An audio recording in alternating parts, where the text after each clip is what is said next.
Right. CM Revanth Reddy సవాల్ను స్వీకరించి నేడు మూసీ పరివాహక ప్రాంతాల్లో నిద్ర చేయబోతున్నారు బీజేపీ నేతలు. మూసీ పరివాహక ప్రాంతాల్లో నిద్రించి రాత్రి అక్కడే మూసీ నిర్వాసితులతో కలిసి భోజనం చేయనున్నారు. మూసీ ప్రాంతాల నిర్వాసితులకు అండగా బీజేపీ నాయకులు వినూత్న నిరసన చేయనున్నారు. మొత్తంగా 20 బస్తీల్లో నిద్రకు బీజేపీ నాయకులు ఏర్పాట్లు చేశారు. అంబర్పేట తులసిరామ్ నగర్లో కేంద్ర మంత్రి కిషన్ రెడ్డి, ఓల్డ్ మలక్పేట శాలివాహన నగర్లో ఎంపీ లక్ష్మణ్, ఎల్బీ నగర్ ద్వారకాపురం కాలనీలో ఎంపీ ఈటెల రాజేందర్ నిద్ర చేయనున్నారు. ఎంపీ కొండ విశ్వేశ్వర్ రెడ్డి రాజేంద్ర నగర్లో నిద్రించనున్నారు.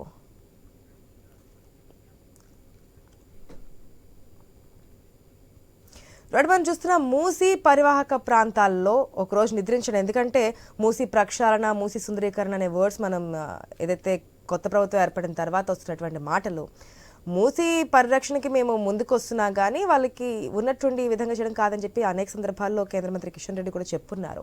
అయితే రేవంత్ రెడ్డి ఇచ్చినటువంటి సవాల్ స్వీకరించి ఈరోజు బీజేపీ నేతలు మూసీ పరివాహక ప్రాంతాల్లో నిద్రించబోతున్నట్టు తెలుస్తుంది. పూర్తి అప్డేట్స్ మా స్పెషల్ కరెస్పాండెంట్ సునీల్ ద్వారా తెలుసుకుందాం. సునీల్, మూసీ పరివాహక ప్రాంతాల్లో బీజేపీ నేతలు ఈ రోజు పర్యటించబోతున్నారు. ఒక విధంగా చెప్పాలంటే బీజేపీ నేతలందరూ కూడా ఈ రోజు మూసీ బాట పట్టబోతున్నారు. ఈ సాయంత్రం నుంచి అంటే రేపు ఉదయం వరకు అక్కడే నిద్ర చేయబోతున్నారు. మొత్తం కూడా 20 బస్తీల్లో ఈ కార్యక్రమాన్ని ఏర్పాటు చేశారు. రాజేంద్ర నగర్ నుంచి మొదలుకొని ఎల్బీ నగర్ వరకు కూడా దాదాపు 20 చోట్ల ఈ బస్తీ నిద్ర కార్యక్రమాన్ని ఏర్పాటు చేశారు. సీఎం రేవంత్ రెడ్డి ఈ మధ్య కాలంలో ఒక సవాల్ విసిరారు. మూసి మురికంలో అక్కడ బస్తీవాసులతో కలిసి నిద్రించాలి అని చెప్పేసి విపక్ష నేతలకు ఆయన సవాల్ ఇచ్చారు. ఆ సవాల్ను స్వీకరిస్తున్నామని చెప్పేసి కూడా కేంద్ర మంత్రి బీజేపీ రాష్ట్ర అధ్యక్షుడు కిషన్ రెడ్డి నిన్నే ప్రకటించారు. ఆ మేరకు ఈ రోజు బస్తీ బాట కార్యక్రమాన్ని ఏర్పాటు చేశారు. ఇక ఈ రోజు సాయంత్రం నేతలందరూ కూడా ఇటు కేంద్ర మంత్రి కిషన్ రెడ్డి కావచ్చు, రాజ్యసభ సభ్యుడు లక్ష్మణ్, ఎంపీలు ఈటెల రాజేందర్, కొండా విశ్వేశ్వర రెడ్డితో పాటు మాజీ ఎమ్మెల్యే వెంకటరమణారెడ్డి, మాజీ ఎమ్మెల్యేలు, పలువురు సీనియర్ నేతలందరూ కూడా ఈ బస్తీ బాట కార్యక్రమంలో పాల్గొనబోతున్నారు. కార్వాన్ నియోజకవర్గానికి సంబంధించి దుగ్గ్యాల ప్రదీప్ కుమార్, అదేవిధంగా కార్వాన్ లో మరో డివిజన్ కి సంబంధించి ప్రేమ్ సింగ్ రాథోడ్, ఇక జియాగూడలో ఎండల లక్ష్మీనారాయణ, ఇక బహదూర్పురలో ధర్మారావు, ఇట్లా మొత్తం కూడా 20 మంది నేతల ఆధ్వర్యంలో ఈ కార్యక్రమం ఏర్పాటు చేశారు.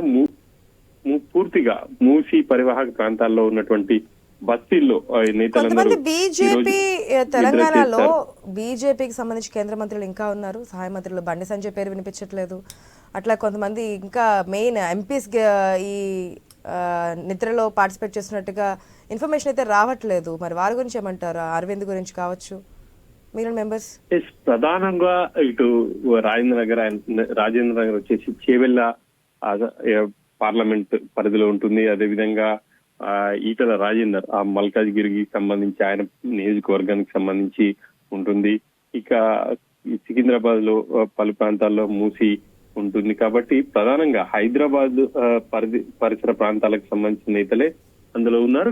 ఇంకా మాజీ ఎమ్మెల్యేలు అని అంటే వాళ్ళని మిగతా చోట్ల ఈ పార్టిసిపేట్ చేసే విధంగా ఏర్పాటు చేశారు. ఇక మిగతా నేతలు ఇటు కేంద్ర మంత్రి బండి సంజయ్ కావచ్చు, ఇంకా కొంతమంది ఎంపీలు ఇతర కార్యక్రమాల్లో బిజీగా ఉండడం వల్ల ప్రధానంగా మూసీకి సంబంధించి వాళ్లకు అందుబాటులో ఉన్న నేతలతో కలిసి ఈ బస్తీ బాట కార్యక్రమాన్ని ఏర్పాటు చేశారని చెప్పేసి చెప్పుకోవచ్చు. ఈ రోజు సాయంత్రం ఆ నేతలకు కేటాయించినటువంటి ఆ బస్తీలకు వెళ్తారు. సాయంత్రం అక్కడ ఉన్నటువంటి నిర్వాసితులు ఎవరైతే మూసీ ఈ పరివాహక ప్రాంతాల్లో ఉన్నటువంటి నిర్వాసితులు ఉంటారో వాళ్ళతో మాట్లాడతారు. స్వయంగా వాళ్ళ సమస్యలను అడిగి తెలుసుకుని వాళ్ళతో కలిసి రాత్రి అక్కడే భోజనం చేసి నిద్రిస్తారు. ఇక రేపు ఉదయం వాళ్ళతో కలిసి బ్రేక్ఫాస్ట్ అయిన తర్వాత రచ్చబండ కార్యక్రమాన్ని నిర్వహిస్తారు. ఇక మూసీ సుందరీకరణ సంబంధించి బీజేపీ స్టాండ్ ఏంటి అనేది కూడా వాళ్ళు పాంప్లెంట్లు ఇవ్వబోతున్నారు.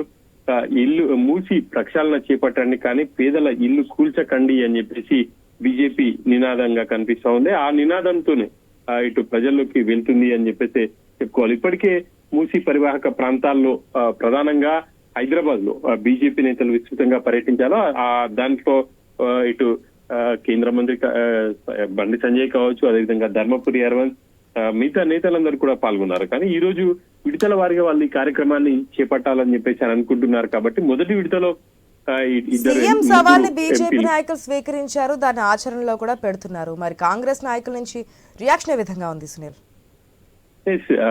బీజేపీ నేతలు ప్రధానంగా రానున్న రోజుల్లో మున్సిపల్ ఇటు జిహెచ్ఎంసీ ఎన్నికలు ఉండబోతున్నాయి కాబట్టి క్షేత్రస్థాయిలో బలంగా తమ పార్టీ కార్యక్రమాలను తీసుకెళ్లాలి అని చెప్పేసి ఇప్పటికే ప్రభుత్వం ఈ 10 నెలల కాలంలో చేపట్టినటువంటి కార్యక్రమాలకు సంబంధించి కావచ్చు, వాళ్ళు విస్మరించినటువంటి హామీల్లో ప్రజల్లోకి తీసుకువెళ్లేందుకు ప్రయత్నాలు చేస్తున్నారు. అందులో భాగంగానే మూసి ఈ బస్తీ బాట అని చెప్పేసి కూడా కొంత విమర్శలు అయితే వస్తున్నాయి. ఇక దీనికి సంబంధించి కాంగ్రెస్ నేతలు ఏమంటారు అనేది చూడాలి. ఇక మూసి ప్రక్షాళన చేయాలి అని చెప్పేసి బీజేపీ నేతలు చెప్తున్నారు. కానీ ఇల్లు కూల్చొద్దు, రిటర్నింగ్ వాళ్ళు ఏర్పాటు చేసి మూసి ప్రక్షాళనకు సంబంధించి ప్రభుత్వం ముందుకు వెళ్ళాలి, పేదల ఇల్లు కూలగొట్టొద్దు అనేది వాళ్ళ నినాదంగా కనిపిస్తా ఉంది. Right Sunil, thanks for the update.